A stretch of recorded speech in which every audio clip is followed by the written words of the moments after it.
Дюпон Пионер България.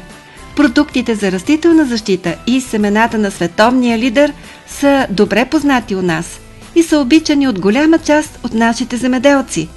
Компанията непрекъснато обновява продуктовата си листа и много фермери разчитат на иновативната селекция и растителна защита, които експертите на Дюпон Пионер им представят.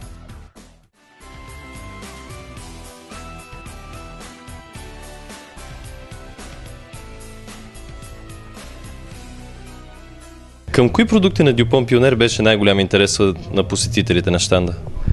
Освен към нормалните слънчоглед и царевица, които се отглеждат в района, най-вече въпросите са към новите ни продукти за рапица, които предлагаме. Като от този новия сезон ние ще предложим и нови Clearfield хибриди рапица, както и нови Maximus хибриди. Бихте ли представили с няколко думи новите ви предложения? Значи новия хибрид Maximus, който ще бъде Clearfield, е PHX 111 CL и ще регистрираме още един нов хибрид, който ще бъде PT 228. Това е така конвенционалната ни рапица, която също ще бъде Clearfield. Какви са предимствата на тези хибриди, на Maximus технологията като цяло?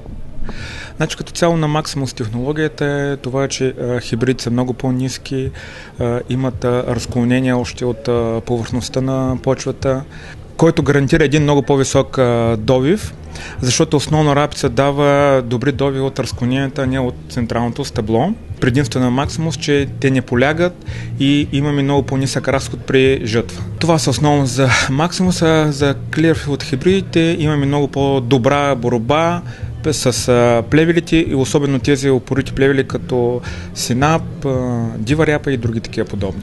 Значи новата ни технология, това е Optimal Aqua Max при царевица, като тези хибриди се отличават основно с гарантиран добив от 3 до 10% по-висок при еднакви други условия с абсолютно всички наши хибриди и конкурентни хибриди, което означава, че няма значение дали ще е суша или по-валежно, те ще се извиват всички тяхен потенциал, като основната разлика при тях, че те имат много по-широк лист, регулацията на изпаренията е на физиологична основа, не завиват листата както конвенционалните хибриди до сега.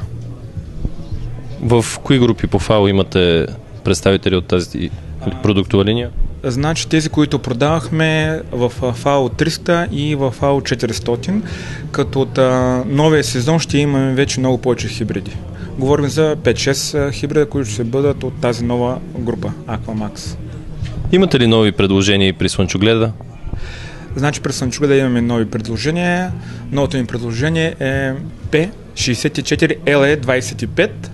Това е новият ни слънчоглед, който е устойчив на хербицида Експрес. От следващата година ще имаме още нови попълнения в тази група на експрес устойчивите слънчогледи. Относно шарените слънчогледи, какви са техните предимства? Да.